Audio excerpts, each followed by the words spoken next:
Ce n'était pas naturel.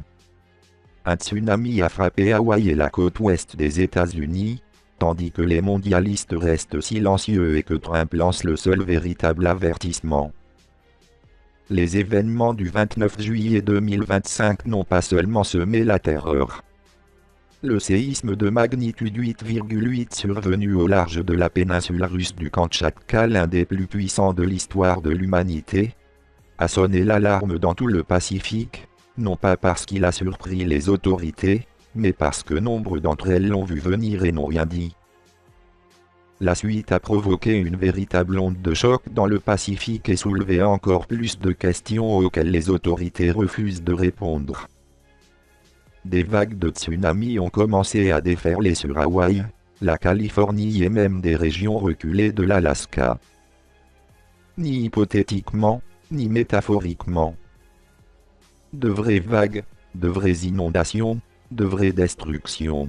Et l'alerte, elle ne venait pas de l'Institut d'études géologiques des États-Unis, ni de la NOAA, ni même de la FEMA. Elle venait d'un homme qui semble toujours avoir une longueur d'avance, le président Donald J. Trump.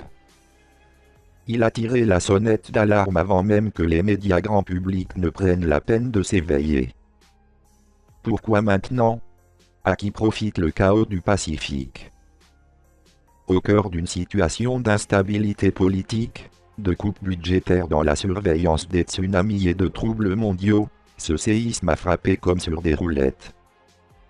Juste au moment où il pouvait maximiser la distraction et minimiser la responsabilité. Mais la vérité est révélée. En conclusion, ils peuvent faire trembler le sol mais nous sommes toujours debout. Ce n'était pas un hasard. C'était un chaos artificiel, et quiconque prétend encore que tout cela est naturel et soit aveugle, soit complice. Les agences qui devraient nous protéger taisent leurs données, obscurcissent leurs alertes et se cachent derrière des termes édulcorés comme avis et fluctuation des vagues. Mais il y a encore des patriotes qui disent la vérité.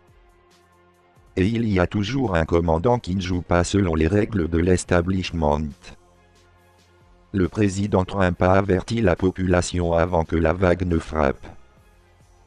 Alors que les responsables réfléchissaient encore au communiqué de presse à rédiger, Trump a sonné l'alarme.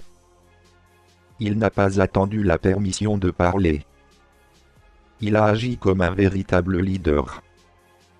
C'était plus qu'un tremblement de terre. C'était l'élite qui envoyait un message. Mais voici le nôtre. Nous vous voyons. Nous sommes éveillés. Et nous ne bougeons pas.